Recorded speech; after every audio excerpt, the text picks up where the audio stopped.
Hey guys, in this video, I'll guide you through how to fix Roblox error code 277. Alright, so let's begin with the video. If you're encountering error message 277 on Roblox, experiencing frequent disconnections, or facing client crashes, there are several steps you can take to resolve these issues.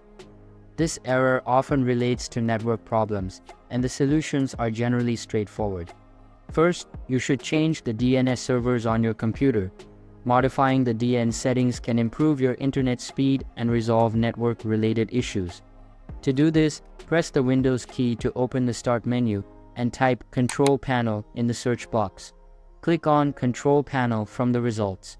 Navigate to Network and Internet, then select Network and Sharing Center. On the left-hand side, click on Change Adapter Settings. Right-click on your active network connection and choose Properties. In the Properties menu, select Internet Protocol version and click on Properties.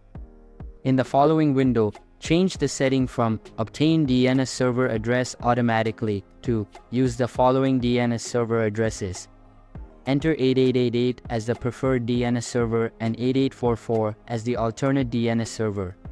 These are Google's public DNS servers, known for their reliability. Click OK to save your changes. After updating your DNS settings, relaunch Roblox to see if the issue is resolved.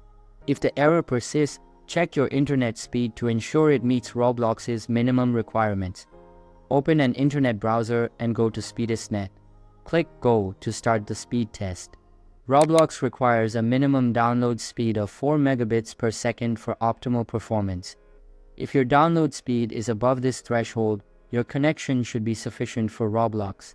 If it's lower, you may need to contact your internet service provider or troubleshoot your home network. Next, try performing a clean installation of Roblox. Press the Windows key to open the Start menu again and search for Add or Remove Programs. Select it from the results, then use the search box to find Roblox. Click on the three dots next to the Roblox player and select Uninstall to remove the app completely. After uninstallation, go to your web browser and visit Roblox.com download. Click the Download button to download the installer and follow the on-screen instructions to reinstall Roblox. After reinstallation, check if the issue is resolved. If the problem continues, the final step is to verify the status of the Roblox servers. Open your web browser and go to Status Roblox. You should see a green message indicating that all systems are operational. If the status page shows ongoing issues or disruptions, the error might be due to server problems beyond your control. In this case, you'll need to wait for Roblox to resolve the server issues. By following these steps, changing your DNS servers, checking your internet speed, performing a clean installation of Roblox, and verifying server status, you should be able to resolve error 277 and improve your overall Roblox experience. If issues persist, consider seeking further assistance from Roblox support. So that's basically how to fix Roblox error code 277. So that's all for this video. If you find it helpful, consider subscribing and giving this big thumbs up. And I'll catch you in the next one. Thanks.